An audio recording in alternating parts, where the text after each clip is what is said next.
দক্ষিণী সিনেমার দর্শকের কাছে ২০০০-এর শুরুর সময়টা আজও এক নস্টালজিয়ার নাম। সেই সময় পর্দা জুড়ে ছিলেন রিমা সেন। পাশের বাড়ি মেয়ের চরিত্রে তামিল ও তেলুগু সিনেমার দর্শকের হৃদয়ে জায়গা করে নেওয়া এই অভিনেত্রী আজ অনেকটাই আড়ালে।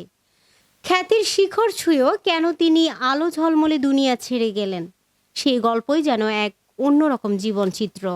কলকাতায় জন্ম নেওয়া রিমা সেন খুব অল্প বয়সে মডেলিং শুরু করেন। ৯০-এর শেষ দিকে জনপ্রিয় মিউজিক ভিডিওতে তার উপস্থিতি তাকে ঘরে ঘরে পরিচিত করে তোলে। বিশেষ করে সেই সময় হিট অ্যালবাম ভিডিওগুলোর তার প্রাণবন্ত উপস্থিতি নির্মাতাদের নজর কাড়ে, আর সেখান থেকে খুলে যায় সিনেমার দরজা। ২০০০ সালে তেলুগু ছবি চিত্রাম দিয়ে তার চলচ্চিত্র যাত্রা শুরু।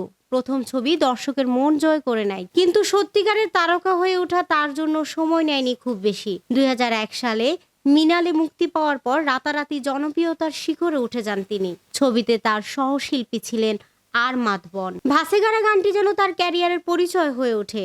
কলেজ রোমান্সের আবহ, সরল অভিব্যক্তি আর এক ধরনের নির্ভেজাল পর্দা উপস্থিতি, সব মিলিয়ে রিমা সেন হয়ে ওঠেন সেই সময়ের রোমান্টিক সিনেমার অন্যতম মুখ। আজও গানটি বাজলে বহু দর্শকের চোখে ভেসে ওঠে সেই হাসি, তার সহজ অভিনয়। সালমা করিম, ফ্যামিলি টিভি।